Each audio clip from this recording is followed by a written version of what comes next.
Ladies and gentlemen, it's my great pleasure to introduce Mel de Silva. Where are you, Mel? There she is. Yes, give her a clap. She's a comedian from the 2014 Stand Up for Mental Health Comedy Gala. She relishes the opportunity to share the funny side of her mental illness. Mel's mental health journey's been long, with her first memory of anxiety being when she was just 4 years old. She was first diagnosed with depression at 25, then at 30 this was revised to bipolar mood disorder. While Mel's current job is helping university students, her true love in life is being a commentator for the Inner West Roller Derby League, and she has commentated roller derby internationally. Ladies and gentlemen, Mel de Silva.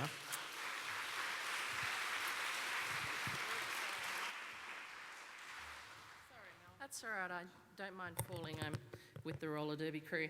I'm using a list, which is very unusual for me, which means I'm going to use the lectern as well, but that means I don't have to worry about my fly being undone or anything like that. So thanks so much to the New South Wales Mental Health Commission for inviting me today. When I first got the email, I actually thought it was a prank because the email came from Maddie, and I thought, mental health, Maddie? And then I found out that her mother was a florist and her name is Daisy. And her dad's a funeral director called Doug. So I thought it was all... As you know, my name is Mel. It's people wonder if it's short for Melissa or Melanie. It's actually short for melodrama.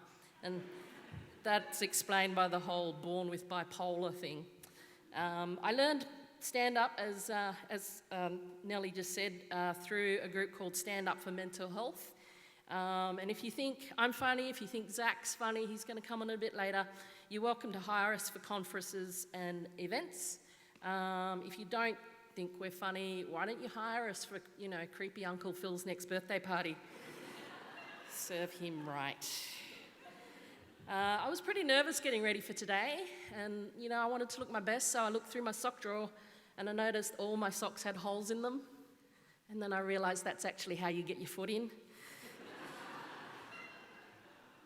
I also had bought some clothes online where I found this website that said 50% off everything, and when I got the jeans home, there was only one leg. I should have bought two. I used to see a psychiatrist every week, I guess like lots of people in the room. I stopped about a year ago because it really wasn't working for me, and I have now saved enough for a flat in Barangaroo. I used to be on lithium, crazy high dose. I used to drink 6 litres of water a day, that's how thirsty I was. Which was terrible in a lot of ways, but great because I got a job with the riot police as a water cannon. See, that's why I wanted to check my fly. Not long ago, I asked my doctor if she thought I was still unwell, because no one wants to still be unwell, right? And she kind of looked at me oddly and said, "Get that chicken off your head and put some clothes on." And then she got really obsessed with how I got into her house in the first place. And I'm the crazy one. My doctor is actually a poet, which explains a lot. But she writes all of my medical certificates as limericks. The last one she wrote was, there is a woman called Mel, her bipolar is causing her hell. She needs a week off till the voices go soft and delusions of God go as well. Now, one of the deals with bipolar, as you've heard before, you try to manage it through lots of different ways. So my doctor keeps coming up with different ways, and she says, go out and try exercise. Look at me. What do you think happened? Oh. Hi, honey. I broke my ankle.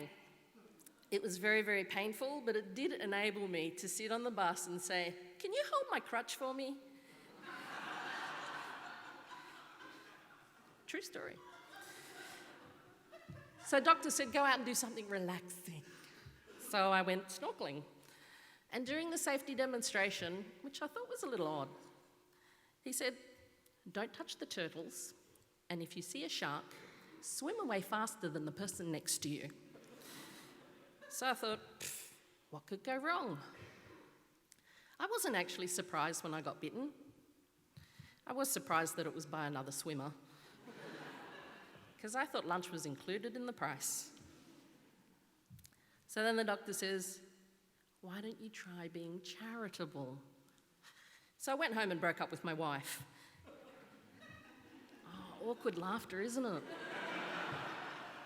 If I had a pen, I'd cross that joke out, rewrite.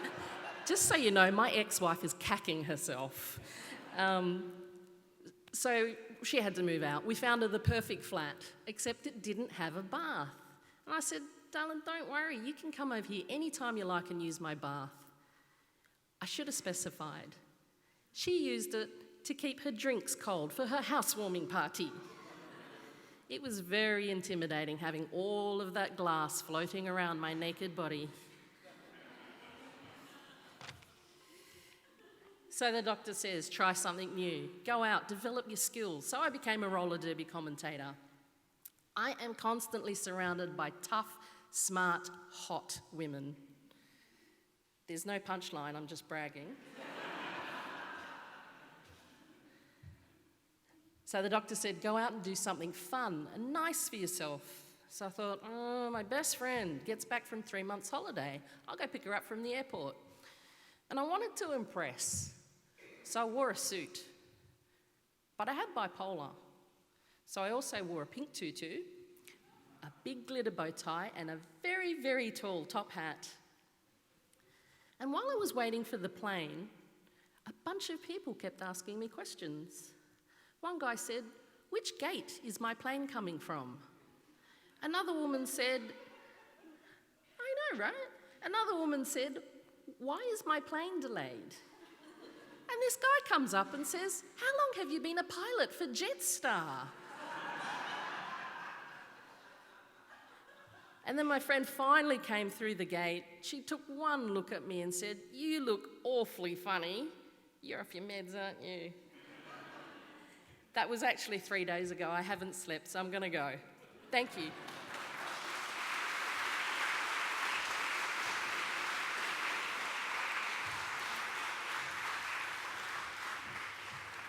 Mel de Silva, ladies and gentlemen, available for weddings, parties, bar mitzvahs, evidently to fly planes, and single. So whoever wolf whistled, perhaps bring your number up. Thank you so much, Mel. It's as we were, hearing about before with the panel, and as you have Mel's demonstrated, I think people with lived experience of mental illness will go a lot further than other people with what they talk about, and that's fantastic. I think that reduces stigma. And it's the truth of experience. So thank you so much. Please give her another round of applause. Mel de Silva.